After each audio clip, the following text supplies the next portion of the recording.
नमस्कार, आप देख रहे हैं खबरें अभी तक का खास कार्यक्रम 1 मिनट में पूरी रिपोर्ट। मैं हूं आरती देशवाल। सबसे पहले आज हम बात करने वाले हैं यूक्रेन और रूस के युद्ध की। 43वां दिन है इस युद्ध का। बूचा से जो तस्वीरें सामने आई है वो डरा रही है, इसीलिए यूएन ह्यूमन राइट्स काउंसिल से रूस को निकालने को लेकर वोटिंग होनी है। रिपोर्ट। रूस यूक्रेन जंग को 42 दिन पूरे हो चुके हैं। रूसी सेना ने अब यूक्रेन के ईस्टर्न इलाके में अटैक कर दिया है। बुधवार को रूसी सेना ने खार्किव के एक ऑयल डिपो पर हमला कर उसे तबाह कर दिया। यूक्रेन के डिप्टी पीएम ने कहा, फिलहाल नुकसान का आकलन किया जा रहा है। बूचा अटैक के बाद यूएन जनरल असेंबली की बैठक बुलाई गई है। इस बैठक में रूस को ह्यूमन राइट्स काउंसिल से बाहर निकालने के लिए वोटिंग करवाई जा सकती है। यूएनएचआरसी में कुल 47 सदस्य देश में शामिल है। अमेरिकी राष्ट्रपति जो बाइडेन ने कहा, बूचा में जो हुआ वो युद्ध अपराध है। रूस पर यूक्रेन के बूचा शहर में भी नरसंहार के आरोप लगे हैं। तो मारियोपोल के मेयर वादिम बोयचेंको ने कहा कि शहर में अब तक 210 बच्चों समेत 5100 नागरिकों की मौत हो चुकी है। वहीं रूसी मिसाइल हमले में 50 लोग जिंदा जल गए हैं। ये सभी लोग मानवीय मदद के लिए एक जगह जमा हुए थे।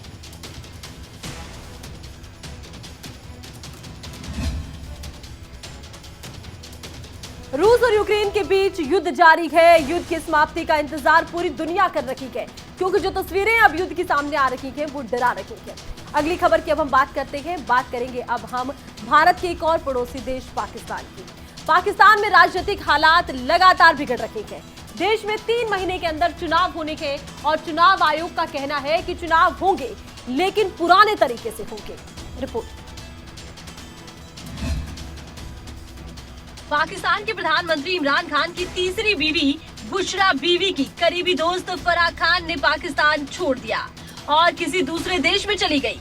तो वहीं अब पाकिस्तान में अफवाह ये है कि अगर पाकिस्तान में नई सरकार बनती तो बुशरा बीवी की ये दोस्त गिरफ्तार कर ली जाती, इसीलिए वो विदेश भाग गई है। और इस विदेश भागने वाले केस में हैरान करने वाला एंगल ये है कि फराह खान पाकिस्तान से $90,000 लेकर भागी है। और अब इमरान खान की बीवी की सहेली फराह खान की उनके प्लेन में बैठे एक तस्वीर वायरल हो रही है। माना ये जा रहा है कि फराह दुबई चली गई है, जहां उनके पति एहसान जमील गुज्जर पहले ही अमेरिका जा चुके हैं। अब इमरान खान पर विपक्ष का आरोप है कि फराह ने अफसरों के तबादले करने के मामले में मनचाही रकम वसूली है और ये सब इमरान खान और उनकी बीवी के इशारे पर हुआ है। विपक्ष का आरोप है कि 6 अरब पाकिस्तानी रुपयों का ये बड़ा घोटाला है, जिसमें इमरान खान और उनकी बीवी शामिल हैं। अब माना यह जा रहा है, अगर पाकिस्तान में एक बार फिर से चुनावों के नतीजे सामने आए और इमरान खान को मुंह की खानी पड़ी तो गिरफ्तारियां तक हो सकती है। ये गिरफ्तारियां इमरान खान के करीबियों की होगी और यही वजह है कि इमरान खान की बीवी बुशरा बीवी की दोस्त देश छोड़कर भाग गई है। माना जाता है कि करोड़ों का हेरफेर कर फराह खान दुबई फरार हो गई है और अब विपक्षियों के निशाने पर आ गए हैं इमरान खान और उसकी बीवी। खबरों में आगे बढ़ते हैं। आने वाले हैं मौसम की। आने वाले दिनों में दिल्ली में तापमान और ज्यादा बढ़ेगा, साथ ही हीट वेव का कहर भी जारी रहेगा। ऐसे में दिल्ली वासियों पर दोहरी मार पड़ने जा रही है। हम ऐसा क्यों कह रहे हैं, रिपोर्ट में देखिए।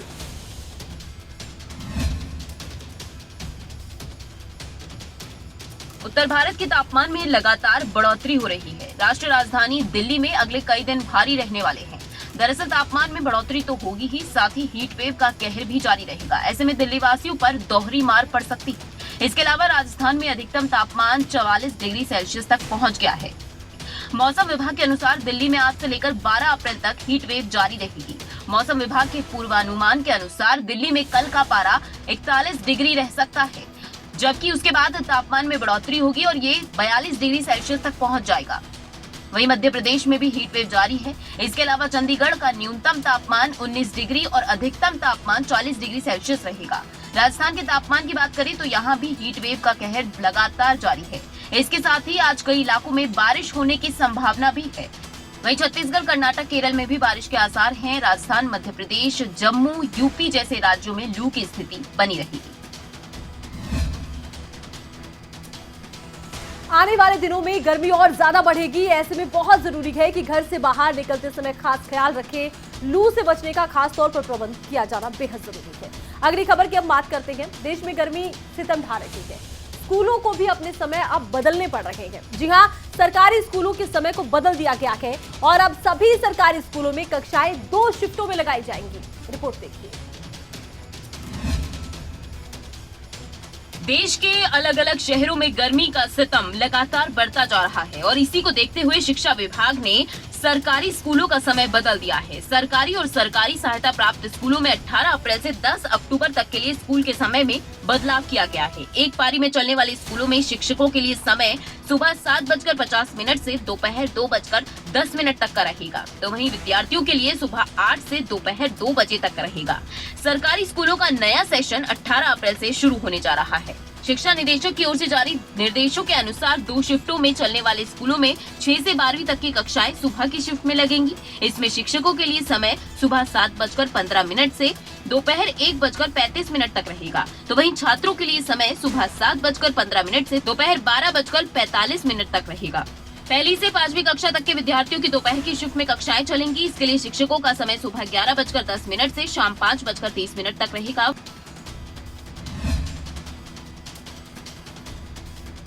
गर्मी का सितम बढ़ रहा है, ऐसे में एहतियात बहुत जरूरी है और इसीलिए स्कूलों के वक्त में ये बदलाव किया गया है। अब बात हम अगली खबर की करेंगे। अगली खबर की बात करें तो वीरवार के दिन पेट्रोल और डीजल की कीमतों में इजाफा नहीं हुआ, तो लगा कि आज शायद आम जनता को महंगाई से कुछ राहत मिल रही है, लेकिन इतने में खबर आई कि सीएनजी गैस के दाम बढ़ गए हैं। सीएनजी गैस में 2.5 रुपए प्रति किलो की बढ़ोतरी की गई है और जनता पर महंगाई का एक और अटैक देखने को मिला है। 1 मिनट, पूरी रिपोर्ट देखिए। तेल और गैस कंपनियां लोगों की जेब पर लगातार बोझ बढ़ाती जा रही हैं।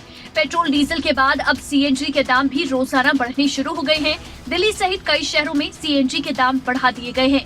सीएनजी के दाम 2.5 रुपए प्रति किलोग्राम बढ़ाए गए हैं। पिछले एक हफ्ते में सीएनजी पर 9 रुपए 60 पैसे की बढ़ोतरी हुई है। दिल्ली ही नहीं बल्कि नोएडा, ग्रेटर नोएडा, गाजियाबाद और गुरुग्राम जैसे शहरों में भी आज से सीएनजी महंगी हो गई है। दिल्ली में सीएनजी के दाम 69 रुपए 11 पैसे प्रति किलो, नोएडा में सीएनजी 71 रुपए 67 पैसे प्रति किलो के हिसाब से मिलेगी।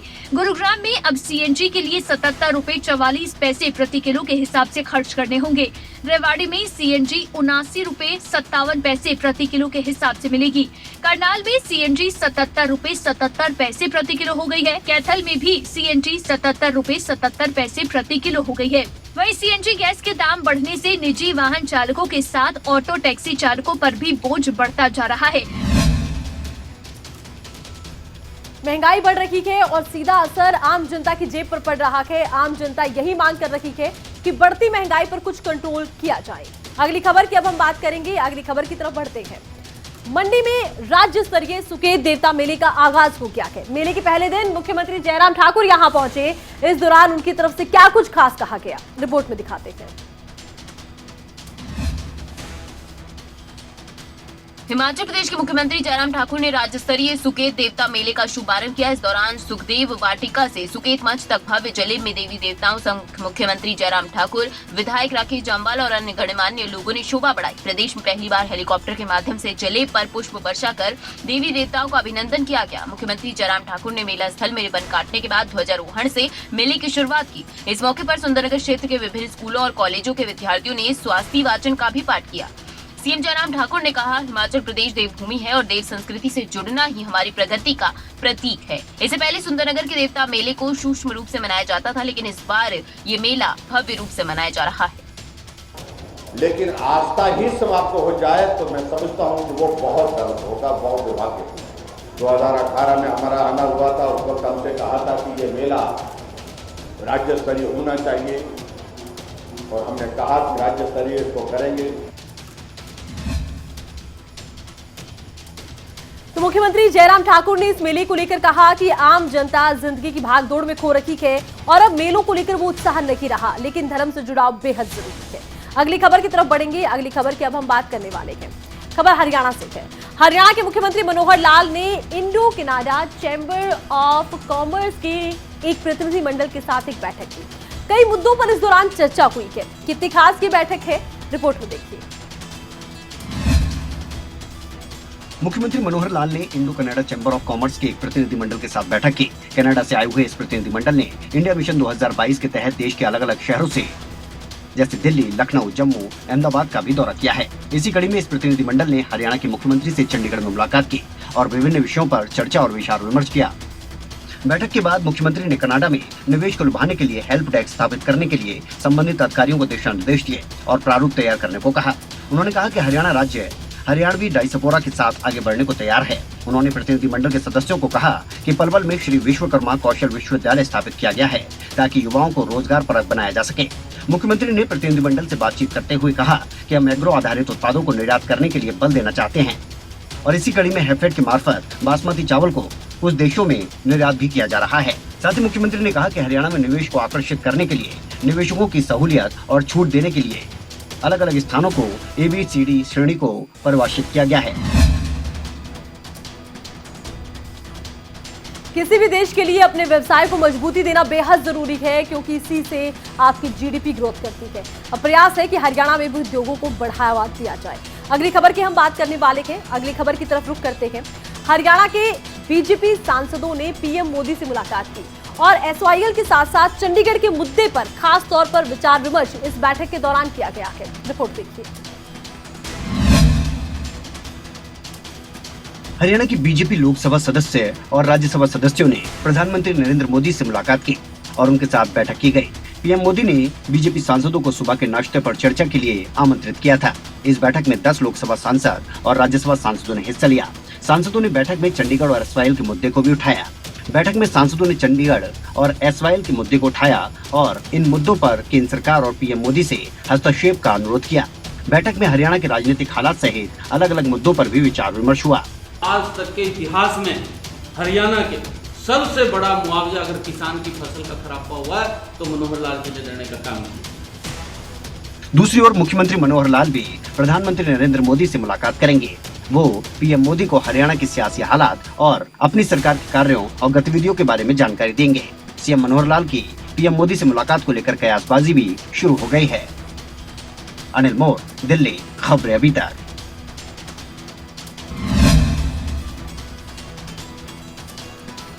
चंडीगढ़ के मुद्दे को लेकर हरियाणा और पंजाब आमने सामने आ गए हैं। अब देखना होगा आने वाले दिनों में इस मुद्दे पर किस तरह की राजनीति देखने को मिलती है। फिलहाल PM मोदी से जो बैठक हरियाणा के सांसदों से हुई है, उस बैठक को लेकर भी माना जाता है कि चंडीगढ़ के मुद्दे पर विस्तार से चर्चा की गई। अगली खबर की बात करते हैं। पूर्व मंत्री निर्मल सिंह का अब जो साथ है वो आम आदमी पार्टी के साथ हो गया है। आम आदमी पार्टी का उन्होंने दामन थाम लिया है। निर्मल सिंह और उनकी बेटी चित्रा सरवारा ने दिल्ली में आम आदमी पार्टी को ज्वाइन कर लिया। इस मौके पर अरविंद केजरीवाल भी मौजूद रहे। रिपोर्ट। 5 अक्टूबर 2019 को कांग्रेस से बागी हुए पूर्व राजस्व मंत्री निर्मल सिंह ने हाथ का साथ छोड़ने के करीब 2.5 साल बाद आम आदमी पार्टी का दामन थाम लिया। निर्मल सिंह और उनकी बेटी चित्रा सरावरा ने दिल्ली में आम आदमी पार्टी को ज्वाइन किया। दिल्ली के CM अरविंद केजरीवाल ने दोनों को पार्टी में शामिल किया। इस दौरान राज्यसभा सांसद सुशील गुप्ता और हरियाणा के नेता अशोक तंवर भी मौजूद रहे।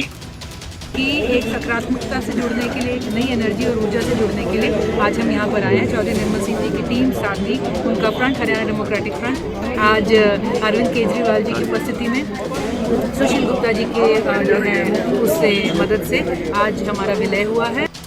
विधानसभा चुनाव 2019 में टिकट न मिलने से खफा कांग्रेसी निर्मल सिंह पार्टी से बागी हो गए थे। इसके बाद 5 अक्टूबर 2019 को उनकी बेटी चित्रा सरवारा ने अंबाला कैंट विधानसभा क्षेत्र से निर्दलीय उम्मीदवार के तौर पर नामांकन भरा था और साथ ही 4 नवंबर 2020 को निर्मल सिंह ने अपनी राजनीतिक पार्टी का गठन कर 43 साल बाद कांग्रेस को विधिवत रूप से अलविदा कह दिया था।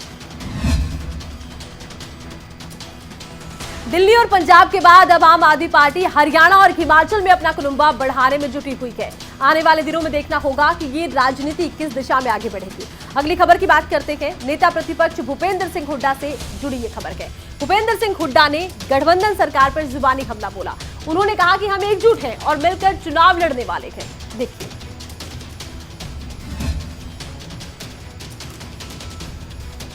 हरियाणा विधानसभा के विशेष सत्र के अगले दिन नेता प्रतिपक्ष भूपेंद्र हुड्डा ने प्रेस कॉन्फ्रेंस की और पंजाब सरकार को जमकर घेरा। भूपेंद्र हुड्डा ने चंडीगढ़ के मसले, SYL और हिंदी भाषी क्षेत्रों में से कौन सा प्रमुख मसला है वो बताया। भूपेंद्र हुड्डा ने बेरोजगारी, डाडम खनन हादसा, अस्पतालों में डॉक्टरों की कमी और पेट्रोल डीजल के बेतहाशा बढ़ रहे दामों पर सरकार से सवाल पूछे। भूपेंद्र हुड्डा यही नहीं रुके, उन्होंने कर्मचारियों की पेंशन बहाली पर सरकार की मंशा पर भी सवाल उठाए। हाल ही में कांग्रेस में दिखी अंदरूनी खींचतान की खबरों पर भूपेंद्र हुड्डा ने खुलकर तो कुछ नहीं कहा, लेकिन इतना जरूर कहा कि जिसमें ईगो है वो छोड़े। भूपेंद्र हुड्डा नेता प्रतिपक्ष की अपनी भूमिका में पूरी तरह से फिट बैठ रहे हैं और सरकार पर तीखे सवालों की बौछार कर रहे हैं, लेकिन जवाब कब और कौन देता है इसका इंतजार है। अनिल मूर, चंडीगढ़, खबरें अभी तक।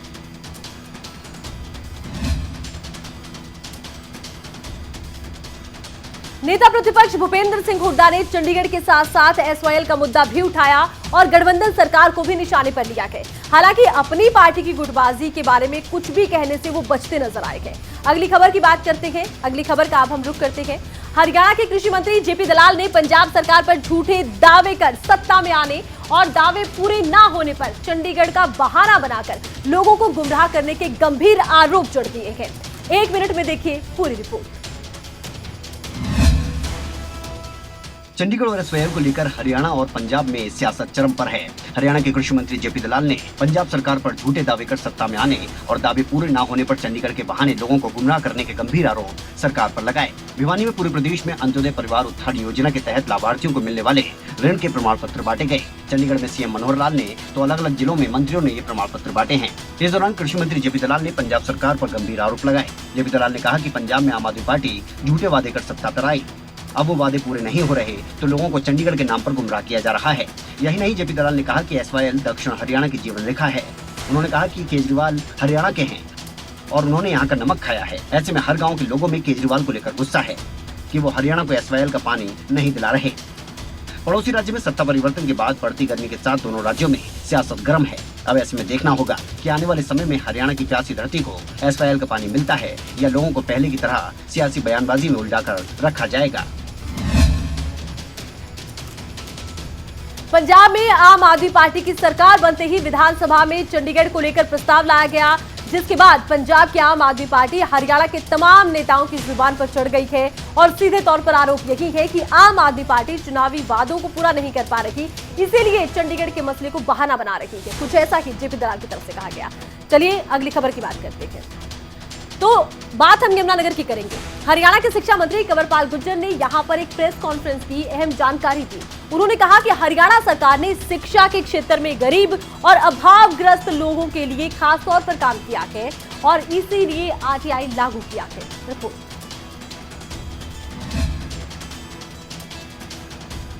हरियाणा के शिक्षा मंत्री कंवरपाल गुर्जर ने कहा है कि किसी भी गरीब जरूरतमंद परिवार के विद्यार्थी को शिक्षा से वंचित नहीं रहने दिया जाएगा। उन्होंने कहा, पहली कक्षा से 8वीं कक्षा तक आरटीई के तहत दाखिला दिया जाएगा। 8वीं कक्षा के बाद सांस्कृतिक मॉडल स्कूलों में दाखिला दिया जाएगा और जिस परिवार की आर्थिक आय 1,80,000 रुपए से कम है उसकी शिक्षा मुफ्त होगी। जिसकी आय ज्यादा है उन्हें सरकारी स्कूलों में 300 से 700 रुपए तक की फीस देनी होगी। साथ ही शिक्षा मंत्री ने कहा, जिन विद्यार्थियों के 134A के तहत दाखिले हो गए हैं उनके दाखिले रद्द नहीं किए जाएंगे बल्कि उनकी फीस सरकार वहन करेगी। जो 134A है उसका सारा खर्चा जो था वो स्टेट गवर्नमेंट के जिम्मे था, लेकिन आरटीई में जो खर्च है वो 60% खर्चा जो है केंद्र सरकार देगी और 40% खर्चा जो है वो स्टेट गवर्नमेंट देगी। बच्चे को उसके घर के पास जो स्कूल है उसके नजदीक जो स्कूल है उसमें एडमिशन मिलेगा, जो कि 134A में इस प्रकार का प्रावधान नहीं था। चलिए देखना होगा कि कितने गरीब बच्चों को इस स्कीम का फायदा मिलता है और कहां तक शिक्षा में सुधार देखने को मिलता है। इसी के साथ ही हमारे खास कार्यक्रम 1 मिनट पूरी रिपोर्ट में बस इतना ही। अपना बहुत ख्याल रखिए और देखते रहिए खबरें अभी तक। जय हिंद।